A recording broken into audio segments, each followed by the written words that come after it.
ॐ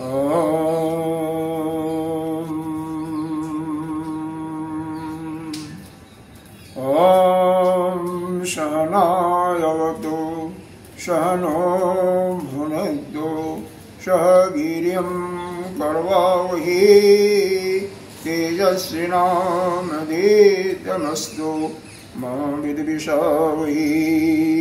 ॐ शान्ति शान्ति शान्तिः। शङ्करं शङ्कराचार्यं केशवं बादरायणं श्रोत्रभाष्यकृतौ वन्दे भगवन्तौ पुनः पुनः। ईश्वरो गुरुरात्मेति मूर्तिभेदविभागिनी व्योमवद्व्याप्तदेहाय दक्षिणामूर्तये नमः। अखण्डमण्डलाकारं व्याप्तं येन चराचरं तत्पदं दर्शितं येन तस्मै श्रीगुरवे नमः।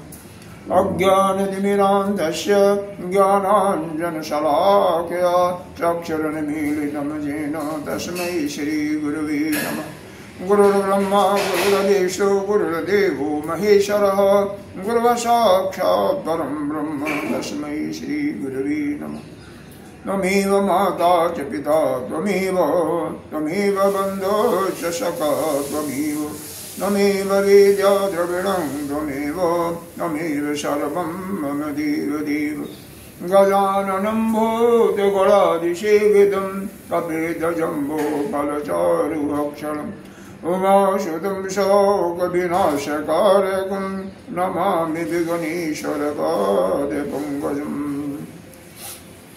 अनंत श्री विभूषित नित्य प्रातः कालीन स्मरणीय वंदनीय पूजनीय अर्चनीय 1008 श्री पंचायती महानिर्वाणी अखाड़ा के वरिष्ठ श्रोतीय ब्रह्मनिष्ठ महामंडलेश्वर एवं उत्तर प्रदेश संत समाज के अध्यक्ष श्री सदगुरुदेव भगवान के चरणों में कोटि कोटि नमन बंदन। यहाँ पर उपस्थित श्री कृष्ण जी, कृष्ण चैतन्य ब्रह्मचारी कृष्ण चैतन्य जी, युवती जी, सभी के अंतःकरण में विराजमान पाप स्वरूप परमात्मा को नमन। आइए हम रामायण में बालकांड के अंतर्गत हम कहाँ तक पढ़े थे? कल कुछ ध्यान है?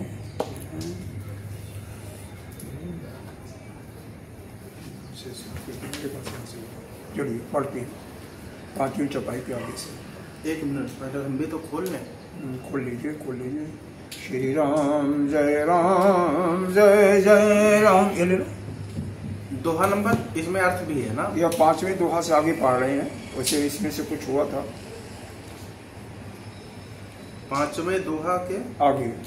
दोहा से आगे। फल अगुण साधुगुण गाहा उभय पार उदधि अवगाहा। मिल गया नहीं मिल गया ना? इसमें से ले लो। कुछ तो बताओ, मतलब कौन सी चौपाई? अरे भाई 5वां दोहा के बाद शुरू कर रहा हूँ मैं। पहला ऊपर से शुरू कर रहा हूँ, नीचे से नहीं कर रहा हूँ कि जिससे कोई अंतर न पड़े। अच्छा अच्छा। हाँ, बीच में से नहीं शुरू करना ना, और तो जहाँ से होगा तहाँ से नहीं। चलो। ते कछ गुण दोष बखाने संग्रह त्यागन बिनु पहचाने। भलौ पोच सब विधि उपजाए ज्ञानी गुण दोष वेद बिल गौरी। कहीं वेद इतिहास पुराना विधि प्रपंच गुण अवगुण साना। दुख सुख पाप पुण्य दिन राति साधु असाधु सुजाति कुजाति। दानव देव उच्चरु नीचो अमिय सजीवन माहुर नीचु।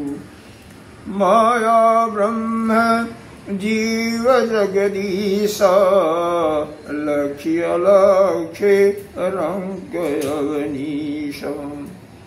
काशी मगसुर शरिकमनासा मरुमरव मही देव गवासा।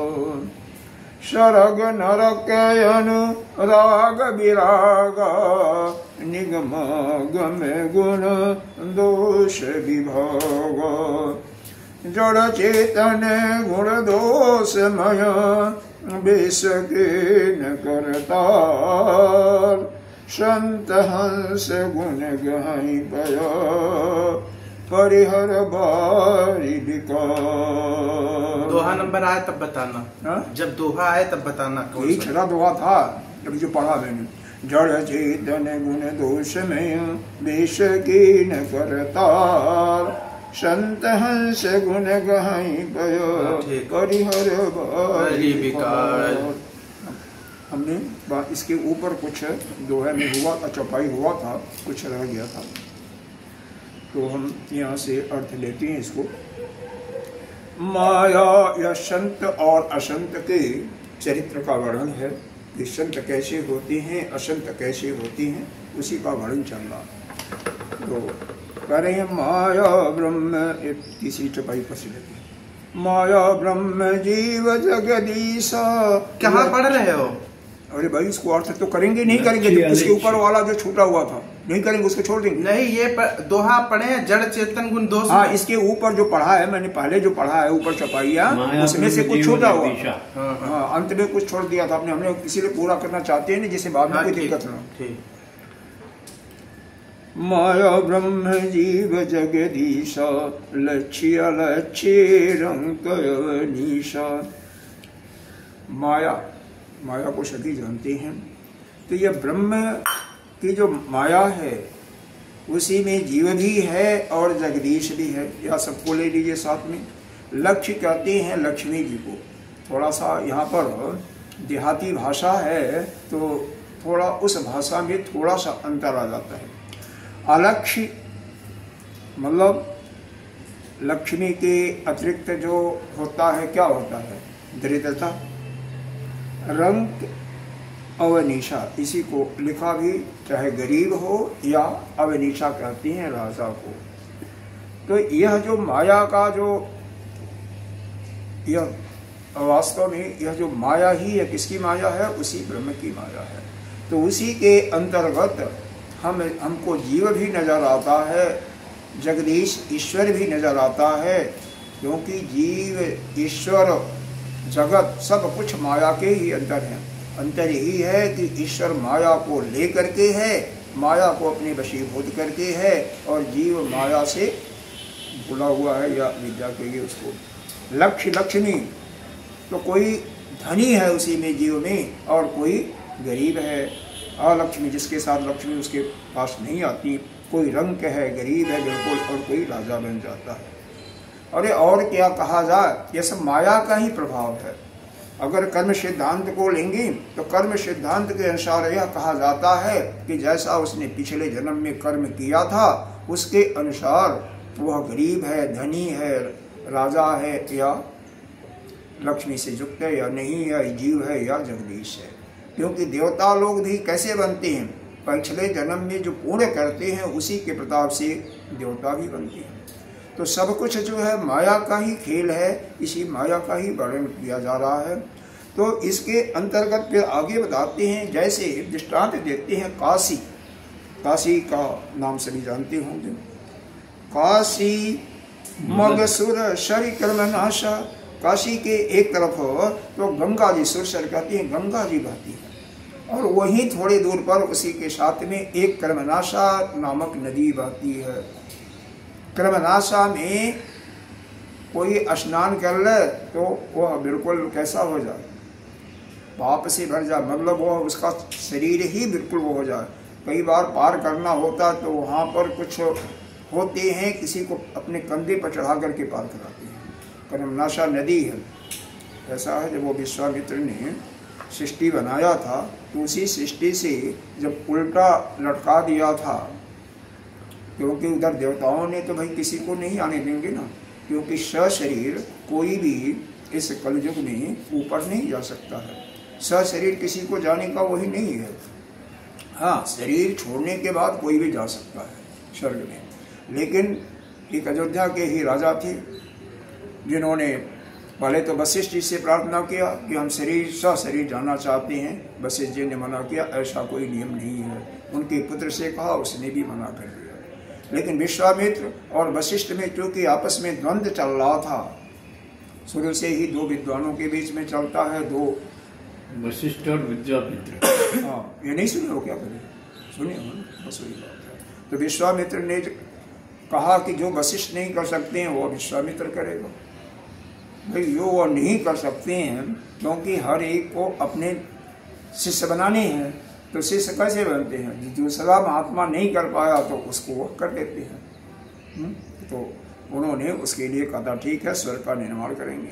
लेकिन स्वर्ग का निर्माण तो किए, लेकिन वह अरे कुछ ऐसे इस संसार में जो प्रकृति में कई ऐसे फल बने हैं ना, ऐसे वृक्ष बने हैं कि जो कि ब्रह्मा जी ने नहीं बनाया था, वो विश्वामित्र की सृष्टि से बन गई। कुछ ऐसे बन गए, सृष्टि बनाने लगे तो बन गया, बाद में रोका गया तो रुक गए, तो वो उल्टा लटक गए। तो उनके मुंह से जो लार निकला, उसी लार से ही वह नदी बनी है, क्रमनाशा नाम की नदी है। तो उनकी लार से नदी बन गई। हाँ, लार से उल्टा लटका दिया गया, तो और लार नहीं निकलेगा और क्या निकलेगा, उल्टा लटका दिया गया। यह बिहार में पड़ता है। यह काशी जो है, काशी के आगे थोड़ा ही से आगे पर वो बिहार शुरू हो जाता है। जैसे बलिया जिला है, उसके आगे जो है बलिया यूपी में है, उसके बाद ही शुरू हो जाता है। यह क्या बोलता है, हाँ। तो कुछ होगा, कुछ पोर्शन इसका भी होगा कि हमने देखा नहीं, गुरुदेव हमारे गए हैं, क्रमनशा देखे हैं, होता कोई कुल्ला नहीं करता उसमें, यह कोई दंत धामन मंजन कुछ नहीं करता उसमें। स्नान करने की तो बात अलग है। तो उसमें दोनों नदियां पास पास में हैं, पास पास में, बहुत दूरी नहीं है। काशी के में ही है, थोड़ा सा आगे। तो काशी के ही रास्ते में सुरसरी भी, गंगा देवी है, क्रमनाशा भी है, मरु मारो मही देव गवासा, और क्या है, मरुस्थल भी है, कहीं भी जैसे मरुस्थल भी है, और कहीं उपजाऊ जमीन भी है। महिदेव कहते हैं ब्राह्मण को। मही माने पृथ्वी, देव माने देवता, तो पृथ्वी के देवता कौन है? ब्राह्मण हैं। और गवासा, यह गवासी कौन होता? गवासा जो कसाई होती हैं। यह सब यहीं पर है, पृथ्वी पर है। यही नहीं, स्वर्ग का मतलब स्वर्ग भी, नरक, प्रेम और वैराग्य, विराग, वैराग्य। तो यह निगम और आगम, निगमागम गुण दोष विभागा, यह हमारे निगम कहते हैं वेद को, और आगम कहते हैं यह जो हम बड़े संत पुरुष लोग होते हैं उसकी वाणी को, वो आगम है। तो इनके अंतर्गत या नाना प्रकार के शास्त्र और पुराणों के अंदर सभी के दोष और गुणों का वर्णन किया गया है कि कौन कैसा है, हर एक का दोष और गुण। उसी में सुरसरी का, गंगा जी के गुणों का भी वर्णन किया है, क्रमनाशा नदी का भी वर्णन किया गया है, ब्राह्मणों का भी वर्णन किया। पीछे ब्राह्मणों को प्रणाम किया था, तो उसमें भी ब्राह्मणों का चरित्र का कुछ वर्णन आया था। जो राजा है, रंक है और कसाई है, सभी का वर्णन है। तो यह सब क्या है? उसी के लिए यह जगत एक ही है, और एक ही जगत में सभी माया के फलस्वरूप ही दिखाई दे रहे हैं, लेकिन वास्तव में कोई कुछ नहीं है। इसीलिए अगली दोहे में यह सब और स्पष्ट कर देंगे कि यह नाना प्रकार के लोग दिखाई दे रहे हैं। कोई रंग दिखाई दे रहा है, तो कहीं राजा कोई दिखाई दे रहा है, कोई बहुत बड़ा धनी सेठ दिखाई दे रहा है, कहीं वो भीख मांगता हुआ रास्ता में वह दिखाई दे रहा है। तो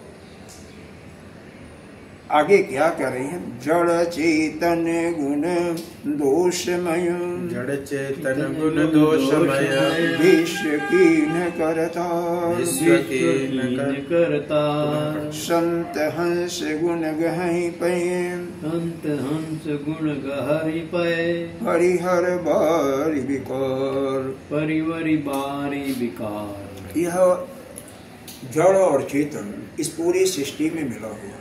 सृष्टि क्या, आपके शरीर में दोनों चीजें हैं, जड़ भी है और चेतन भी है। तो गुण और दोष यह भी साथ साथ है। कोई ऐसा जीव नहीं होगा जिसके अंदर गुण हो और दोष हो। तो दोष भी साथ में होता है, गुण में होता है। उसी प्रकार से जड़ और चेतन भी साथ साथ है। यह विश्व की न करता, इसको कौन बनाया? यह सृष्टि को रचने वाला जो करतार है, मालिक है, सृष्टि को बनाने वाला जो है, उसने यह बना रखा है। ये दोनों साथ साथ बना रखा है। अब जैसे हमारे अंदर ही यह शरीर है, यह सूक्ष्म शरीर, अंतःकरण इत्यादि क्या है? जड़ है। और चेतन जिसके द्वारा हमें शक्ति मिलती है, या जो हमारा आत्मा है, वह चेतन है। अब इसमें जानेगा कौन?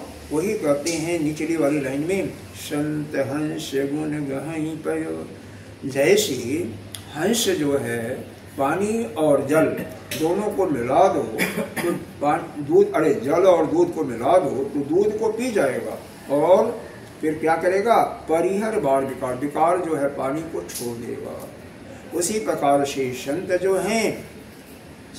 हैं वो क्या करते हैं? हंस के जैसे जो अच्छी अच्छी चीजें होती हैं उन गुणों को ले लेते हैं और बाकी को छोड़ देते हैं, बाकी जो बेकार चीज होता है छोड़ देता है। तो इसी सृष्टि में अच्छा भी है, बुरा भी है, गुण भी है, दोष भी है, पाप भी है, पुण्य सब कुछ है। तो हमें क्या करना चाहिए? जो अच्छे मनुष्य होते हैं वह जो अच्छाइयाँ हैं, गुण हैं, उनको वो धारण कर लेते हैं और धारण करना चाहिए, और जो बुराइयाँ उनको छोड़ देना चाहिए। इसीलिए पहले संत और असंत दोनों के चरित्र का वर्णन किया गया। संतों के अंदर अच्छाइयाँ होती हैं और असंतों के अंदर बुराइयाँ होती हैं। बुराइयाँ जो अपने अंदर है वो आप जान गए अच्छी तरह से, तो बुराइयों को छोड़ दो और अच्छाइयों को पकड़ दो। तो कब होगा? जब हंस जैसे आपके अंदर विवेक होगा। तो विवेक होना भी आवश्यक है। इसीलिए साधन चतुष्टय में बताया गया 4 गुण। पहला यही है, विवेक ही आता है। दूसरा वैराग, तीसरा श्रम दमादि खर्च संपत्तियाँ, और चौथा नक्षत्र दिखाना। तो कहीं भी जाएंगे तो यह आपका विवेक काम करेगा। अरे व्यवहारिक जीवन में भी तो विवेक काम करता है। ज्ञान तो होता ही, ठीक है, वह ज्ञान अलग है और वह ज्ञान अलग है, अंतर यही है। अश विवेक जब दे विधाता, अश विवेक जब दे विधाता, तब तजि दोष गुण ही मनुराता, तब तजि दोष गुण ही मनुराता। काल स्वभाव कर्म बरियाई, काल स्वभाव कर्म बरियाई। भलऊ प्रकृति बस चुकई भलाई, भले प्रकृति बस चुकई भलाई। सो सुधारि हर जन मिले, जो सुधारि हर जन मिलेहि। दलि दुख दोष विमल जसु देहि, दलि दुख दोष विमल जसु देहि। खलहु करहि भल पाई सुसंगो, खलहु करहि भल पाई कुसंगो। मिटै न मलिन स्वभाव अभंगो, मिटै न मलिन स्वभाव अभंगो। लखि सुबेश जग वंचक जेऊ, लखि सुबेश जग वंचक जेऊ। वेश प्रताप पूजियहि तेऊ, वेश प्रताप पूजियहि तेऊ। अब कह रहे हैं कि अगर ऐसा विवेक, कैसा विवेक? जैसा संतों के अंदर होता है हंस के। नीचे वाली लाइन भी पढ़ लो तो पूरा हो जाएगा। पूरा पढ़ ले, पूरा और ठीक है। उगरहि अंत न होई निबाहु, उगरहि अंत न होई निबाहु। काल नेम जिम रामन राहु, काल नेम जिम रामन राहु। कियहु कुबेश साधु सन मानु, कियहु कुबेश साधु सन मानु। जिमि जग जामवंत हनुमानु, जिमि जग जामवंत हनुमानु। हानि कुसंग सुसंग तिलाहु, हानि कुसंग सुसंगति लाहु। लोकहु वेद विदित सब काहु, लोकहु वेद विदित सब काहू। गगन चढ़ई रज पवन प्रसंगा, गगन चढ़ई रज पवन प्रसंगा। कीचहि मिलई नीच जल संगा, कीचहि मिलई नीच जल संगा। साधु असाधु सदन सुख सारी, साधु असाधु सदन कुसका सारी। लिखई पुराण मंजुम ससूत ने, सुमिरहि राम देहि गनिगारी, सुमिरहि राम देहि गनिगारी। नूम कुसंगति कर कारिक होई, धूम कुसंगति कारिक होई, लिखहि पुराण मंजुमसि सोई, लिखहि पुराण मंजुमसि सोई, सोई जल अनल अनिल संघाता, सोई जल अनल अनिल संघाता, होई जलद जग जीवन दाता, होई जलद जग जीवन दाता। अब आइए इसका अर्थ कर लेते हैं। जब विधाता यानी ब्रह्मा या ईश्वर कहिए, जब किसी पुरुष को ऐसा ज्ञान देता है, अश विवेक जब दे विधाता, ऐसा ज्ञान जैसा कि संतों के अंदर होता या हंस के अंदर होता है, तब तज दोष गुण ही मन लाता, तब वह सभी अपने अंदर जो दोष होते हैं उनको त्याग देता है और गुणों को धारण करता है। इसका प्राय है कि संतों का जो गुण होता है उसको वह धारण कर लेता है और असंतों का जो दोष होता है उसको छोड़ देता है। इसीलिए यहाँ पर संत और संत के गुण और अवगुणों का वर्णन किया गया है और यही आदमी को किसी को भी ऊंचाई पर ले जाता है। जब किसी से, अब यहाँ पर आगे संग का भी दोष का वर्णन नीचे किया जा रहा है निचली वाली लाइनों में, तो हमें जहाँ भी कोई गुण दिखाई देता है उसको धारण करना है और जो दोष दिखाई देता है उसको त्यागना है, उसको छोड़ना है। अब इसके भी पढ़ने का तभी इसका पूरा पूरा लाभ होगा जब कहीं भी दोष मिलता है उसको छोड़ दीजिए, कि अपने अंदर कोई दोष वो दिखाई दे रहा उसको छोड़िए, और कोई गुण कहीं से प्राप्त करें तो उसको धारण कीजिए। तो अगले लाइन में क्या कहते हैं, काल शुभाऊ कर्म बरियाई, भलऊ प्रकृति बस चुकई भुलाई। अरे भाई, जो भले पुरुष होते हैं, अच्छे आदमी होते हैं, ज्ञानी होते हैं, प्रकृति के वश, परिस्थिति के वश वो भी गलती कर बैठते हैं। ऐसा नहीं है कि केवल गलत दुष्ट आदमी है तो वही गलती करता है, गलती तो बड़े बड़ों से भी होती है। तो क्या कहते हैं कि काल स्वभाव, काल माने परिस्थिति वश, समय, काल का सिंपल अर्थ होता है समय, तो समय वश यानी परिस्थिति के वश। कर्म बरियाई, बरियाई माने जबरदस्ती होता है, लेकिन यहाँ पर बरियाई का मतलब है स्वभाव के अनुसार, जो जिसका स्वभाव होगा उसके अनुसार कर्म हो जाता है। क्योंकि हर एक के अंदर पिछले कर्मों का जो संस्कार होता है वो पड़ा रहता है, उसमें ऐसा नहीं होता है कि केवल अच्छाई है बुराई नहीं है, गुण और दोष सभी के अंदर होता है। तो उसी के अनुसार जब उचित, जैसे बीज है कोई, अब जो है इसको उचित बीज पड़ा तो जब गया, बन गया, कुछ देर में समय में वृक्ष बन जाएगा, उसमें फल फूल आने लगेंगे। उसी प्रकार से जब उचित परिस्थिति मिलती है, अरे मोथा लीजिए, ये खेतों में गाँवों में अगर कोई काम किया होगा, जैसे धान की बुआई होती है, डमरा, मोथा और भी कई प्रकार के फल उसमें पैदा हो जाते हैं, लेकिन वो हर समय नहीं होंगे। अब कार्तिक में जब गेहूं बोओगे तो उसमें बथुआ हो जाएगा पैदा, राई पैदा हो जाएगा, पिछला बीज पड़ा हुआ है पृथ्वी में तो वह पैदा होगा। तो उसी प्रकार से जो जैसा बीज होता है, जब उचित परिस्थिति आती है तभी वह भले लोग भी, अच्छे लोग भी गलती कर बैठते हैं। अगर अपने ही जीवन का आप देखो तो गलतियां सबसे होती हैं, तो गलती परिस्थिति के कारण ही होती है, चाहे कोई कितना भी अच्छा हो, चाहे कोई कितना भी बुरा हो। सो सुधारी हरिजन जी मिले ही, लेकिन भगवान के जो भक्त है, हरिजन का मतलब दो होता है, एक तो भगवान के भक्त, यहाँ पर भगवान का भक्त ही लेना, ठीक है, हरि के जन, हाँ हरिजन, हरिजन को कहते हैं भगवान का भक्त। लेकिन आजकल हमारे समाज में हरिजन कुछ जातियां हैं, निम्न जातियां, उनको भी हरिजन कहते हैं, हमारी तरफ कहते हैं, पता नहीं आपकी तरफ कहते नहीं है। तो यहाँ पर अर्थ जो है केवल भगवान के भक्तों, तो हरिजन, हरिजन क्या कहते हैं, भगवान के भक्त होते हैं, किसी के दोष को नहीं लेते हैं, उसको छोड़ देते हैं। अगर किसी से गलती हो गई है तो उसको ध्यान में नहीं रखते हैं। परमात्मा भी अपने भक्तों के दोष को नहीं लेता है, उसको सुधार लेते हैं।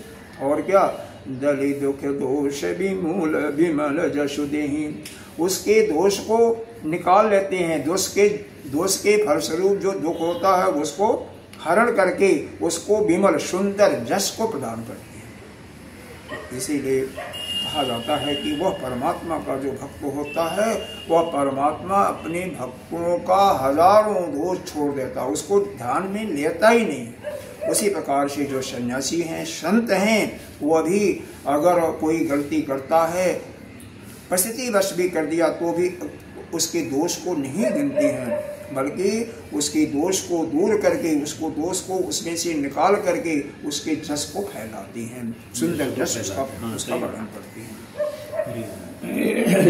अब खल क्या करता उसको सुनो भाई, जब संत की बात सुना तो खल की बात सुनी। खलहु करहि भल पाई सुसंगो, मिटे न मलिन स्वभाव अभंगो। जो दुष्ट है, खल है, अगर वो उसको अच्छा साथ दे दो तो उसके अंदर भी गुण आ जाता है। तो सुसंग अच्छा साथ मिल जाता है तो वो भी अच्छा बन जाता है। लेकिन एक बात रह जाती है, उसका जो आचरण बन चुका, स्वभाव बन चुका है, संस्कारों के फलस्वरूप कुछ न कुछ खोट रह जाता है। इसको उदाहरण से समझो। एक चोर था और वह किसी गुरु के पास गया, तो गुरु ने कहा भाई ठीक है, मैं तुम्हें शिष्य बना लेता हूँ, लेकिन हमारी एक शर्त है मानना पड़ेगा, आज से तुम चोरी नहीं करोगे, आज से तुम चोरी। उसने कहा ठीक है गुरुदेव, मैं चोरी नहीं करेंगे, बिल्कुल नहीं करेंगे, और उसका अच्छी तरह से पालन करने लगा। लेकिन जो संस्कार के बस वह चोरी का बना हुआ है, तो रात को जब सोता था, सभी लोग संत उसकी गुरु का शिष्य बन गया था, तो गुरु की सेवा करना सब कुछ करता था, तो गुरु के साथ ही रहना है, कहीं कोने में मिल जाता जगह। तो और भी महात्मा होते थे यात्रा पर, तो किसी का कमंडल दूसरे के पास कर देता था, दूसरे का तीसरे के पास, तीसरे का, बस हेरा फेरी करता, अपने कुछ नहीं रहता था, ना कुछ नहीं। तो सुबह हो संत लोग आपस में झगड़ा करते थे। तो जब उसके गुरु ने कहा गुरुदेव आपने कहा था चोरी नहीं करना, हम चोरी नहीं करते, हम चोरी नहीं कर रहे, लेकिन यह जो है हेरा फेरी है ना, चोर चोरी छोड़ दे लेकिन हेरा फेरी नहीं छोड़े। मैं हेरा फेरी कैसे छोड़ू? हेरा फेरी के लिए तो अपनी बात नहीं हुई थी हमारी, आपकी और शर्त नहीं लगाया था। तो कुछ तो हमारा स्वभाव होता है, तो हर एक का स्वभाव होता है। कोई अब संत मान लो किसी चोर के पास, किसी अफिमची के पास चले गए, वह पीना भी सीख लिया। हालांकि जो संत ऐसा होता है जिसके अंदर पूर्ण रूप से उस ब्रह्म विद्या का प्रकाश होगा, वो तो गलत जगह जाने पर भी उसके अंदर वो दोष आ ही नहीं सकता है। लेकिन मान लो कोई यदि साधक है, चला गया, तो वहाँ सीख तो लेगा, लेकिन उसके अंदर जो ज्ञान का प्रतिभा पहले से बना हुआ है, जो सत्संग के माध्यम से ज्ञान को सुना हुआ है, जैसे थोड़ी सी परिस्थिति आई तैसे वह ज्ञान उभर जाएगा और उसके मन में आ जाएगा कि भाई जो हम कर रहा हूँ गलत है, और वो अपना अच्छे रास्ता पर बताए। तो हर एक के लिए होता है, चाहे वह बुरा हो या अच्छा। हाँ, लखि सुबेश जग वंचक जेहू, बेश प्रताप पूजियहि देहूं। तो यहाँ पर यह बताया जा रहा है, कोई अगर ठग है, वंचक कहते हैं ठग को, अगर ठग है, अच्छा अब वस्त्र पहना दो, तो केवल उस वेश के प्रताप से तो पूजा तो जाएगा, जहाँ जाएगा उसका पूजा होगा ही होगा। भाई कोई भी सभा हो रही है, कोई बहुत बड़ा ज्ञानी है, बहुत बड़ा विद्वान है, अगर उसका वेशभूषा नहीं ठीक ठाक है और कोई पहचान नहीं रहा, तो उसको क्या कहेगा? चौकीदार जो होगा कहेगा महाराज तुम इधर जाओ, बाबा इधर चलो। और वही में चोर है, ठग है, कैसा भी है, अगर अच्छा वेशभूषा है तो उसको जाने के लिए दूसरी रास्ता दे देगा। तो यही बात कही जा रही है कि लखि देश।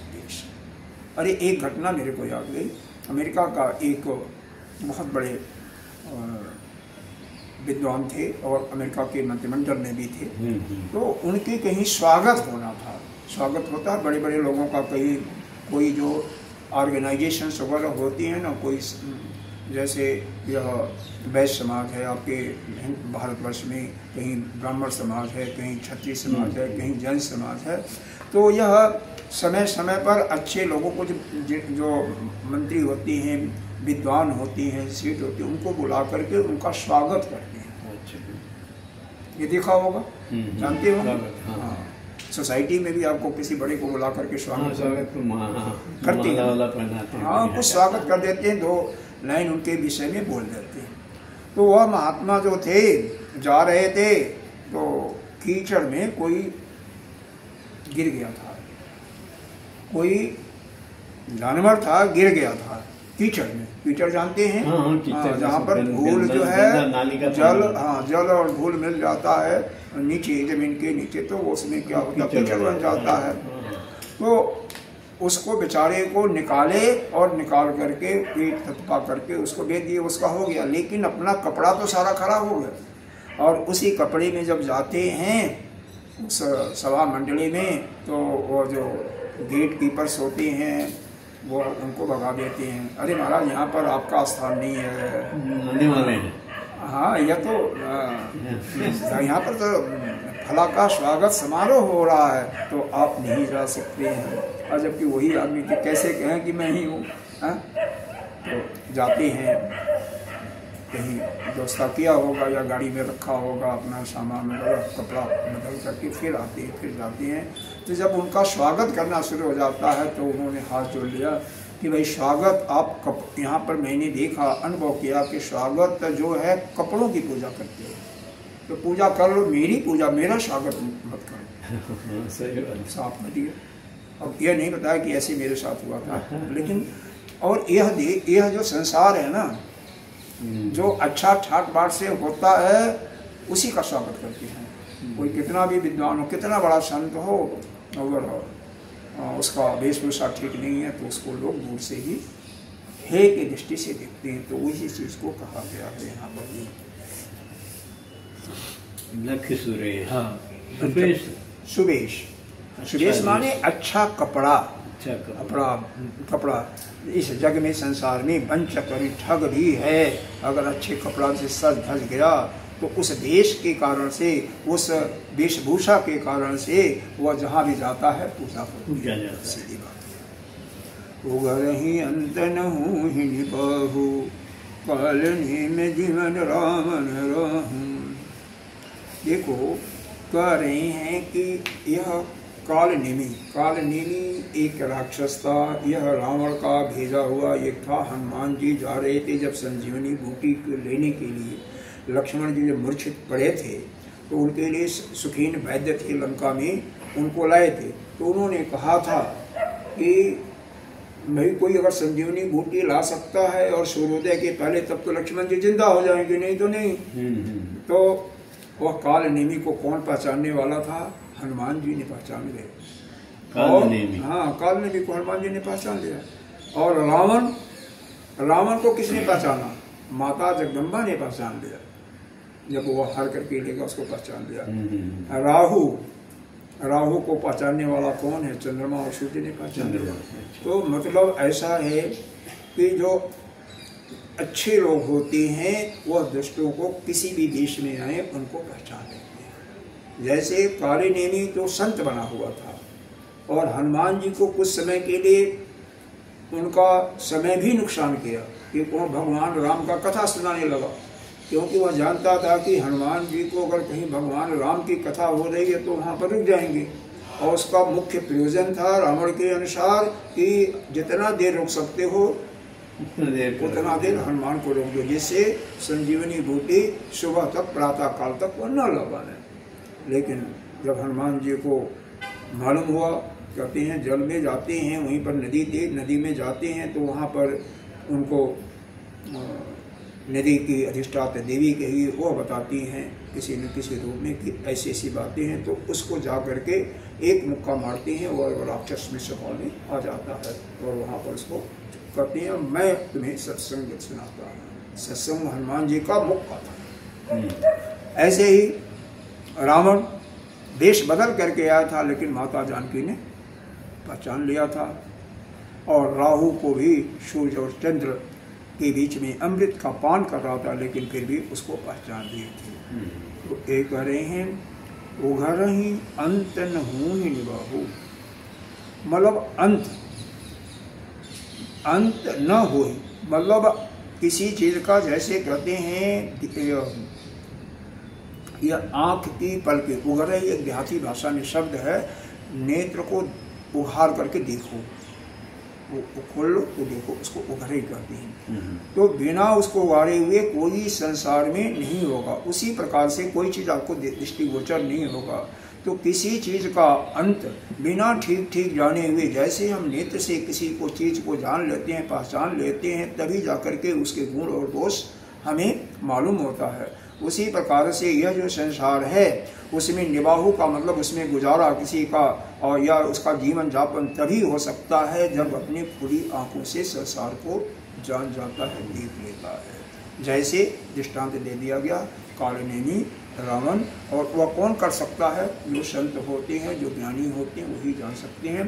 बाकी इस संसार में बड़ा मुश्किल होता है। तो आगे कर रहे हैं कि यहूँ कुबेशु साधु सन्मानु ये जग जाम मंत्र हनुमानु। अब यहाँ पर पुराने उस समय के तुलसीदास जी के समय की बात बता रहे हैं।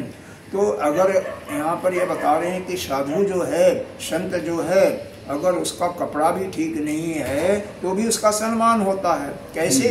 जैसे पूरे जग में, इस लोक में प्रसिद्ध है कि हनुमान जी बंदर होकर के भी उनकी प्रशंसा पूजे जाते हैं, जामवंत जी वृक्ष होकर के भी पूजे जाते हैं, है नहीं? तो ऐसी प्रकार से जो बड़े संत होते हैं, जिनको लोग जानते हैं, उनका भेष अगर खराब भी हो, भूषा खराब भी हो, वेशभूषा मतलब पहना हुआ मान लो गंदा कपड़े पहने तो भी लोग पहचान जाते हैं। और जो नहीं पहचानेंगे तो वो तो नहीं होगा ना। तो दृष्टांत दे दिया एक रावण का, अरे हनुमान जी का और जामवंत जी का, यह दोनों का। जामवंत को कैसे पहचाने? जामवंत जी को जो जानते हैं वो पहचानते हैं, ऋक्ष के रूप में है। जामवंत भगवान के बहुत बड़े भक्त थे। अब यह सब नहीं जानते, इसका मतलब रामचरितमानस आपने बिल्कुल नहीं टच किया। हाँ, इनके भगवान में इसमें रावण के युद्ध में जामवंत जी बहुत सहायता किए थे। बुढ़े थे लेकिन सभी का नायक बन गए थे, और उन्हीं के कृपा से हनुमान जी की जब बड़ाई उन्होंने किया तब जाकर के हनुमान को अपने ज्ञान का आभास हुआ और जाकर के समुद्र को पार करके वो सीता जी का पता लगाए थे। ठीक है ना? तो राम की जो सेना थी, सुग्रीव उनका सेनापति था, लेकिन जामवंत बहुत बड़े मंत्री थे उसी के, सुग्रीव के। तो भगवान के सलाहकारों में से बल में भी ये ब्रह्मा जी के पुत्र थे। ये समझो कि जामवंत जी ब्रह्मा जी के ही पुत्र थे। आगे देखो, हानि कुसंग सुसंगति लहु लोकहु वेद विदित सब कहूँ। इस संसार में वेदों में वर्णन किया गया है, सभी लोग जानते हैं। लोकहु वेद विदित सब कहूँ, सभी को मालूम है क्या है? हानि कुसंग, अगर आप बुरा संग करोगे तो आपका नुकसान होगा, और सुसंगति संग करोगे, साधुओं का संतों का संग करोगे तो आपकी भलाई होगी। तो कुसंग करने से आपका हानि होगा, अपजस मिलेगा। और कहीं संत का अगर संगति करोगे तो यानी अच्छी संगति, सु लगा दिया विशेषण, तो सुसंगति करोगे तो आपका कल्याण होगा। कैसे? अब इसमें इसका दृष्टांत निचले लाइन में इसका उदाहरण दे रहे हैं। दृष्टांत का मतलब समस्या होती नहीं, दृष्टांत का मतलब उदाहरण, ठीक है ना? क्योंकि अक्सर यह भाषा में दृष्टांत कहा जाता है। की भाषा में कोई चीज़ पढ़ाया जाएगा तो आपको दृष्टांती कहा जाएगा, और दृष्टांत कहते हैं जिस चीज़ के लिए वो वैसा होता है उसको दृष्टांत कहते हैं। दृष्टांत जो पहले घटना कोई घटी है जिसको आप जानते हो। हाँ, गगन चढ़ई रज पवन प्रसंग, अगर हवा अरे धूल, रज कहती है धूल को, अगर हवा चल रही है तो धूल अगर आकाश में चली गई, क्या हुआ? गगन चढ़ई रज पवन प्रसंगा। इस हवा के कारण से वही रज, वही धूल जो है आकाश में चढ़ जा करके वहाँ पर वह विचरण करती है, और वही नीचे चली गई और जल में मिल जाती है। कीच ही मिलई नीच जल संगा, जल के संग में नीचे आ गई तो वह क्या हो जाता है? कीचड़ बन जाता है। तो एक ही वस्तु जो है, एक ही जीव जो है, एक ही वस्तु है।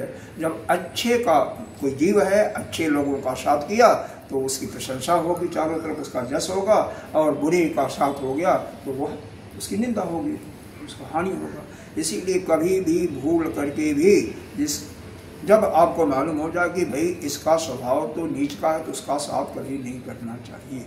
और वास्तव में इस संसार में जो भी है सब किसी न किसी से, प्रपंच से ही ग्रसित होते हैं। अच्छा वही है जो कि भगवान की ही चर्चा जिसको अच्छी लगती है, उसके अतिरिक्त जो नहीं है उसको छोड़ देना चाहिए, त्याग देना चाहिए, बाकी अपनी इच्छा है।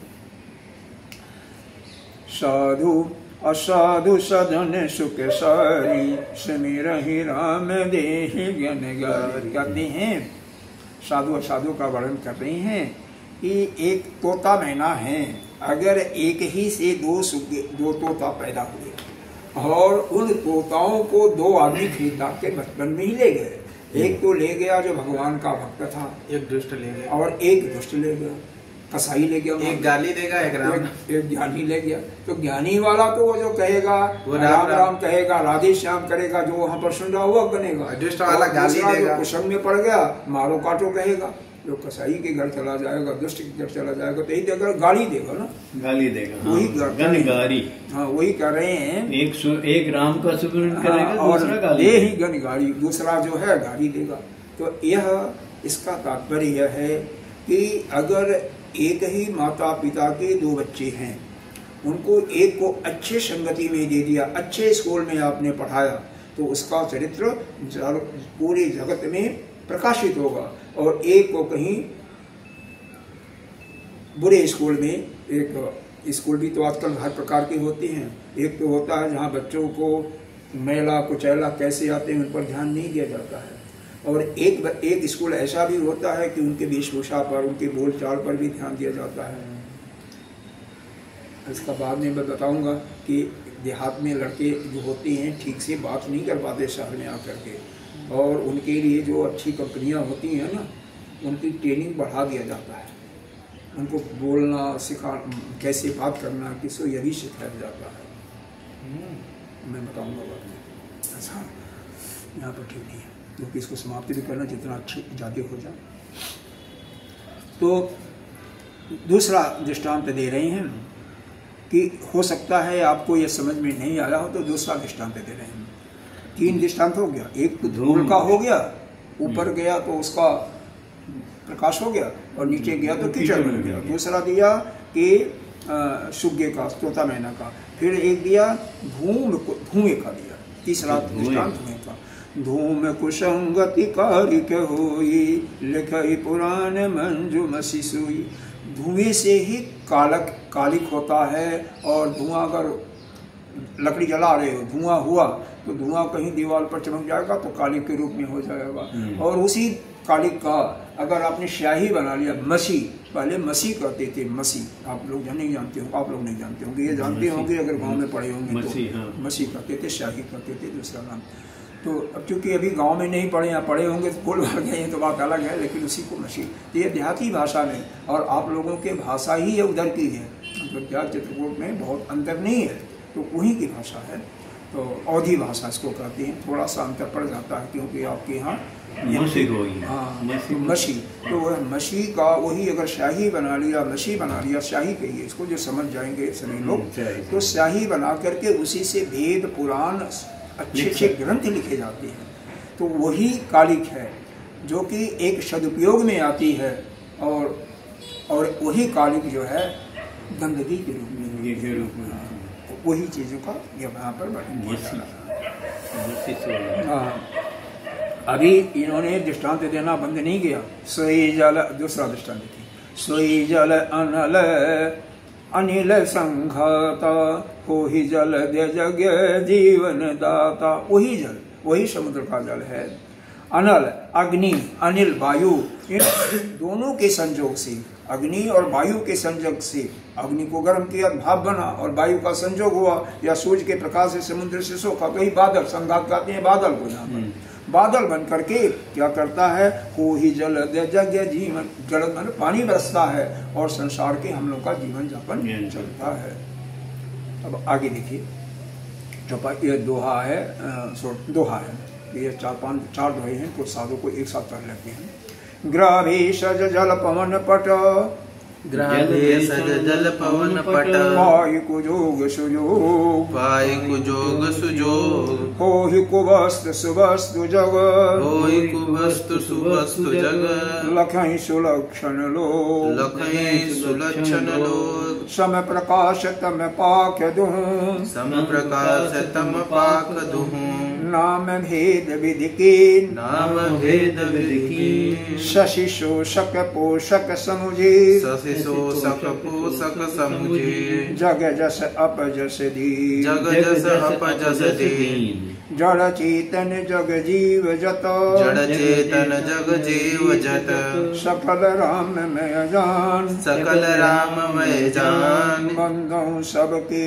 पद कमल बंदौ सबके पद कमल सदा जोरी जुग पान सदा जोरी जुगपान देव धनुज नर नाग खग देव धनुज नर नाग खग प्रेत पितर गंधर्व प्रेत पितर गंधर्व बंदौ किन्नर रजनिचर बंदौ किन्नर रजनिचर कृपा करहु अब सर्व कृपा करहु अब सर्व। देखिए यहाँ पर बहुत दोहा जो बहुत ही गुण है, चार दो है, थोड़ा सा समय लेकर के सुन। ग्रह भेषज, ग्रह अलग है, भेषज अलग है।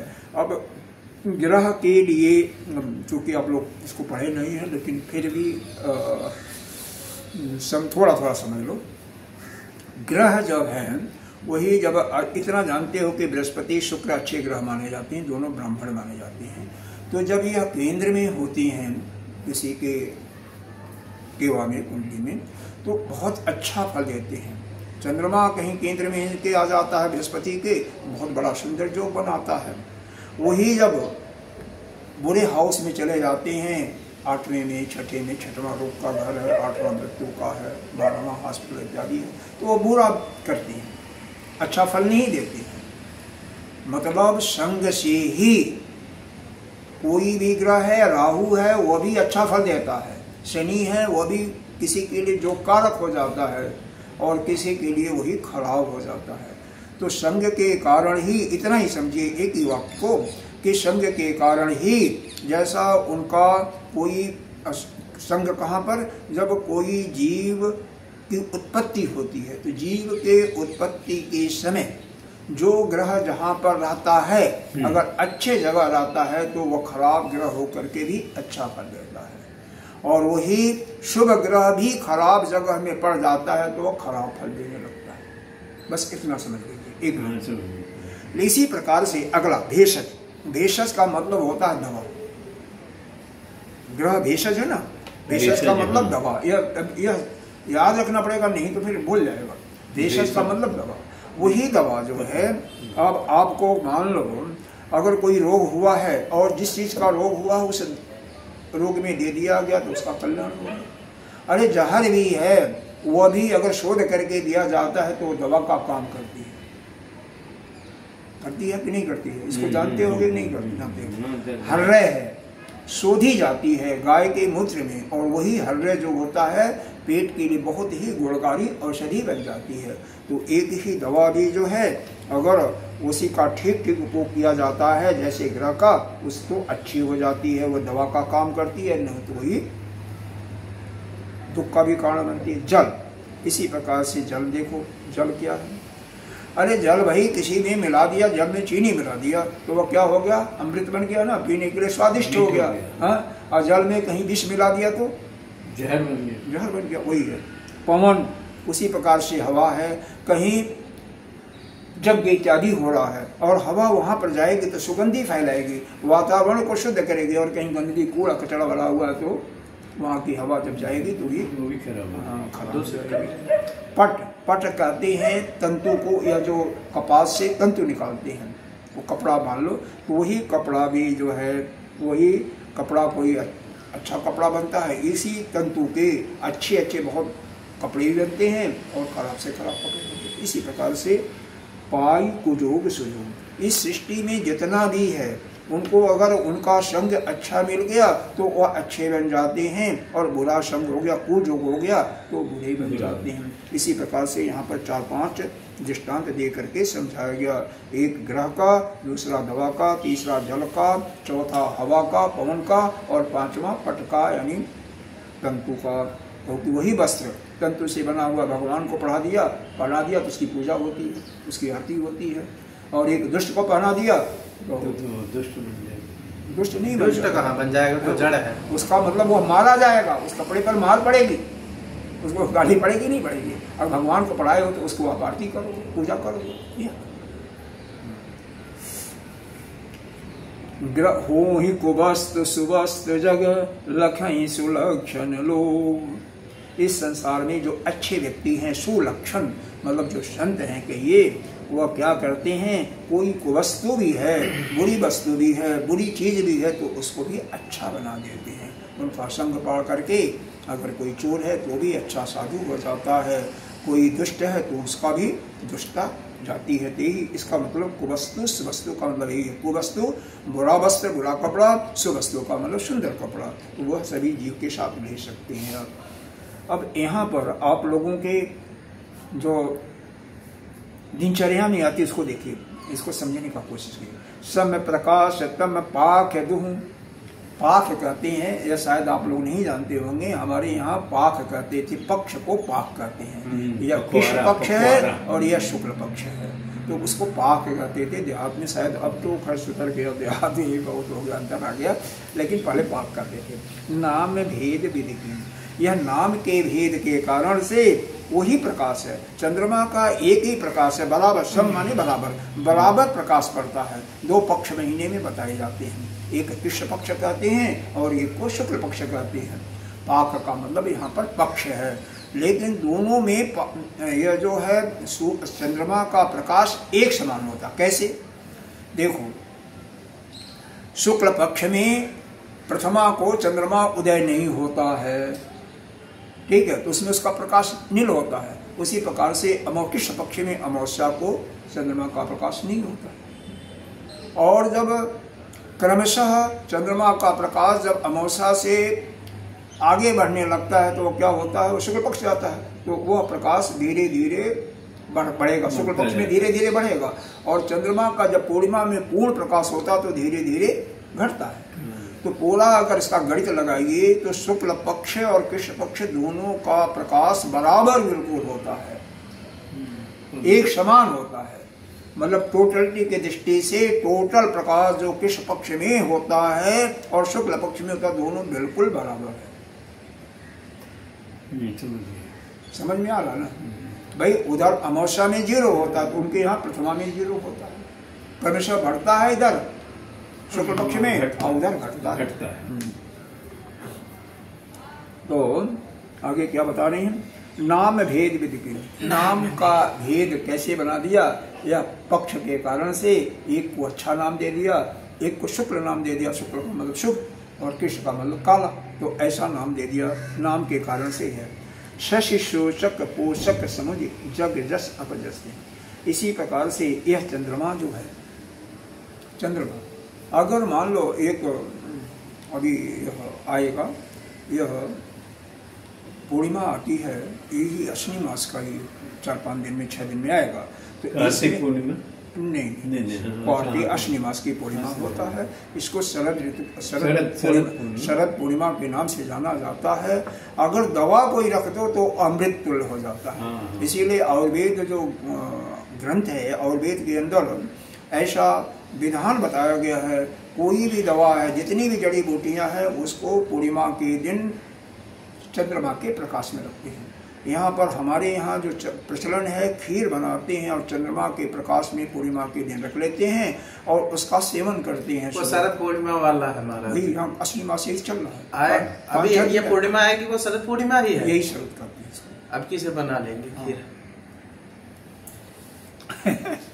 ऊपर पैसा को ही हाँ, वहाँ बाहर रख दूंगा, वहाँ पे जाल खोल करके, जाली खोल करके वहाँ। लेकिन एक चीज का ध्यान रखना, खुला होगा तो उसमें खुला अपने सामने देखना, एक वो मोमबत्ती वो जला देना, क्या बोलता है, धूप, जैसे मच्छर, नहीं तो उसी में मच्छर पड़ जाएंगे तो खराब। एक जाल रख दी जाती है उस पर, छाल है। वहाँ पर संभव नहीं है तो है तो ठीक है, नहीं तो नहीं है मेरे पास। तो ये सब चीज़ का ध्यान रखना चाहिए, क्योंकि कल तो आपने देख ही लिया मच्छर के बहुत शशि शोषक, वही चंद्रमा एक अपजस देने वाला। भादो मास जब ये गया है, पूरी रात रख करके तब खाई जाती है सुबह।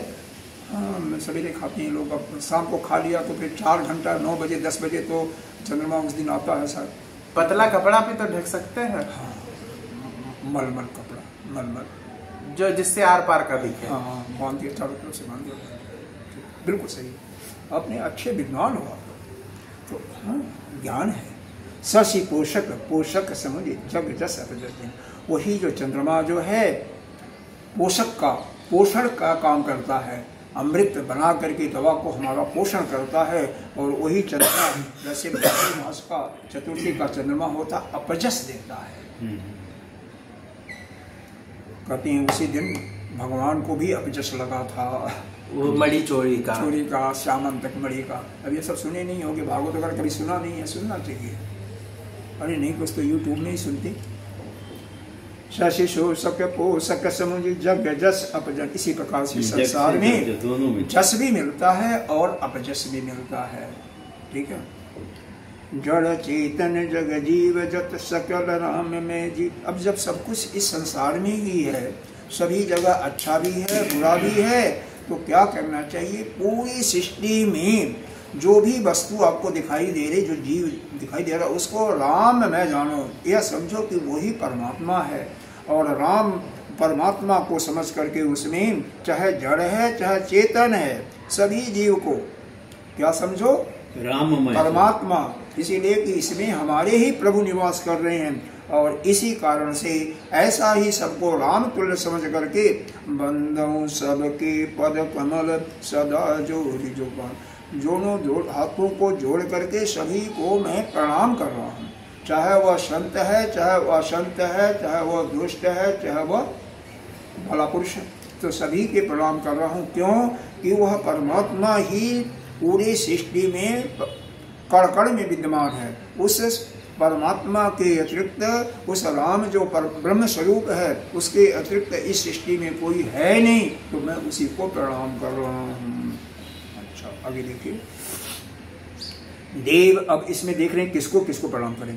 देव धनुज नर नाग खग प्रेत पितर गंधर्व बंधु किन्नर रजन चर कृपा करहूं अवसर। हम देवताओं की भी वंदना कर रहे हैं, धनुज दैत्यों की भी वंदना कर रहे हैं, मनुष्य हैं तो उनको भी कर रहा हूँ। नाग, नाग जानते ही हो ना? क्या होता है? क्या होता है? नाग किसे कहते हैं? नर और नाग ना। हाँ, नाग किसे कहते हैं? नर किसे कहते हैं तो मनुष्य को तो जानते ही होंगे। नाग किसे कहते हैं? नाग खग। नाग बताओ। नाग वो सर्प नहीं ना? हाँ, वही सांपों का ही होता है ना, वही। खग मतलब पक्षी, पक्षी। हाँ, शेषनाग को भी बोल सकते हैं। हाँ, शेषनाग, हाँ, वो तो है। प्रेत, प्रेत भी शेषनाग तो लक्ष्मण जी का अवतार है ना। हाँ, प्रेत भी जानते होंगे। प्रेत, प्रेत को भूत के पितर भाई।